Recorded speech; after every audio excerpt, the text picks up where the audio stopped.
फतेह नगर के महात्मा गांधी राजकीय उच्च माध्यमिक विद्यालय में छात्रों के साथ दुर्व्यवहार के आरोप में एक शिक्षक को एपीओ कर दिया गया है।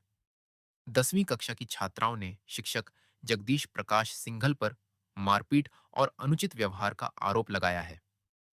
छात्राओं का कहना है कि शिक्षक उन्हें गलत तरीके से छूते हैं, बंद कमरे में विवाह और मासिक धर्म पीरियड्स जैसी निजी बातें करते हैं और जाति धर्म के आधार पर अपमानजनक टिप्पणियां भी करते हैं।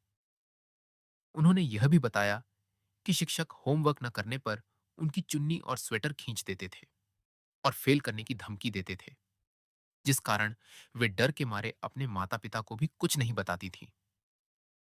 यह मामला तब सामने आया जब शिक्षक ने एक छात्रा के डॉक्यूमेंट जमा न कराने पर उसके गाल पर थप्पड़ मारा, जिससे वह बेहोश हो गई। घटना की जानकारी मिलने पर भाजपा महिला मोर्चा और करनी सेना के पदाधिकारियों ने विद्यालय पहुंचकर शिक्षक को तुरंत निलंबित करने की मांग की।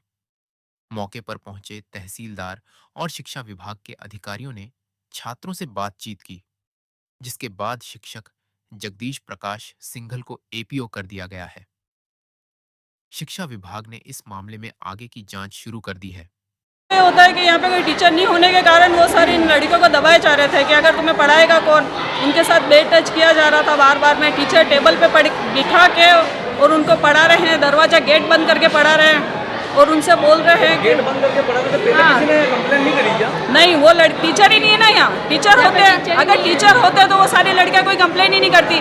वो लड़कियाँ बोल रही है कि सारा मतलब कि हमारा भविष्य बिगड़ रहा है। अगर हम कोई अगर घर पे जाके बताते हैं तो हमारा सारा भविष्य खराब होगा। तो में जातिवाद तो नहीं होता है? जातिवाद भी हुआ, जातिवाद भी हुआ।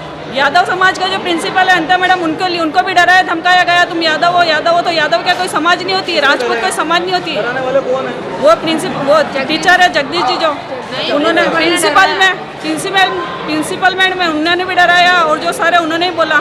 तो इसका वो मतलब राजपूत है तो राजपूत के लिए बोलते हैं। उनकी मम्मी आई यहाँ पे तो मम्मी को बोलते हैं घूंघट निकाल के क्यों आए, तो घूंघट उनकी प्रथा है, तो राजपूत है तो घूंघट निकाल के ही आएंगे ना। भावेश भाई आओ ना। फतेहनगर स्कूल में क्या मामला हुआ?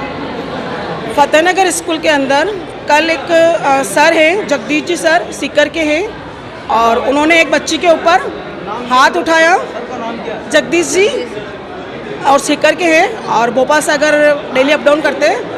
और उन्होंने एक बच्ची के ऊपर हाथ उठाया, वो बच्ची बेहोश हुई और उसको अस्पताल लेके गए। और वहाँ जैसे उसने मम्मी को देखा और उनके कांकरवा वाले मामा को देखा, फिर रोने लगी। उसने फिर बताया कि सर ने गलत किया है। और ये बात हमको पता चलते सही हमने भी इसके लिए यहाँ आए और स्कूल में आके हमने पता किया। 10वीं कक्षा की बच्चियाँ, 12वीं कक्षा की बच्चियाँ, जब उन्होंने बताया कि जो हमारी मैडम तक जो बातें नहीं बताती है वो सारी बातें ये सर बताते हैं। माहवारी का क्या होना चाहिए, कैसे है, और शादी के बाद क्या करना है नहीं करना है। तो सुनते ही शॉक्ड। हमने कहा कि आपने घर पे जाके बोला कि नहीं? हमने घर पे जाके कभी नहीं बोला। और गेट में साकल नहीं लगाते हैं, पर गेट और डाल के ही ये सर हमको पढ़ाते हैं। इंटरवल के अंदर भी बीच में बैठ जाते हैं आसपास बच्चियों को बैठा के, और सब संस्कृत विषय के अलावा ऐसी ऐसी बातें करते हैं जो किसी सब्जेक्ट में ही नहीं है, और जो कोई एक माँ अपनी बच्ची को बताती है। और लव मैरिज इनके लिए अच्छी बात है, सबको बताते थे कि लव मैरिज करने से सही रहता है। ये बात सुनते ही फिर हमने सीआई साहब को फ़ोन किया। मैंने कहा भाई साहब ऐसी ऐसी बात हो रही है, तो क्या एक बार आप वहाँ जाओ। फिर मैं हीरावास गई, हीरावास जाके देखा, बच्ची ने बोला कि ऐसे ऐसे मुझे बेड टच किया था। और फिर उसी समय सीआई साहब ने अपनी टीम को भेज दिया था। हेड कांस्टेबल सर से आए थे और हमारी मैडम भी आ गई थी, उन्होंने भी एफआईआर दर्ज करी है। और आज हम इस स्कूल में आए हैं और पता चला कि यहाँ तो कैमरे ही नहीं है और कैमरे का स्विच ऑफ कर रखा है। पता किया यहाँ स्टाफ से ऐसा क्यों है, जो कि मैडम प्रिंसिपल मैडम नए नए आए हैं, ये उदयपुर से आते हैं तो लेट आते हैं 1 घंटा और 1 घंटा जल्दी जाते हैं, इसलिए इन्होंने कैमरे बंद कर रखे हैं। और फिर मालूम पड़ा कि यहाँ का तो हाल ही, फिर हमने सब पहले जो घटना हुई थी उसमें कोई बच्ची सामने नहीं आई थी। एक बच्ची जैसे टीसी लेके गई थी, हमको मालूम पड़ा, हमने से पूछा टीसी क्यों ले रहे हो, वो सर को मारते हैं, सर को टॉर्चर करते हैं ये वो। तो हमने कहा कि आइए आप लेके इसके लिए कभी कंप्लेन लिखाएं, आगे बात चले। तो उनकी मम्मी पापा ने साफ मना कर दिया, हाँ माँ के तो बनाना ही नहीं है। तो आगे बात उठाते कैसे? कल अगर ये बच्ची हॉस्पिटल नहीं जाती तो शायद ये केस एक्सपोज ही नहीं होता। और